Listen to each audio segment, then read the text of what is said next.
నిదురలో నీ కల చూసి తుళ్ళి పడిన ఎదకి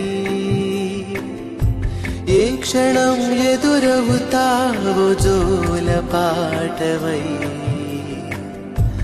ఆకలని అడగక ముందే నోటి ముద్ద నువ్వై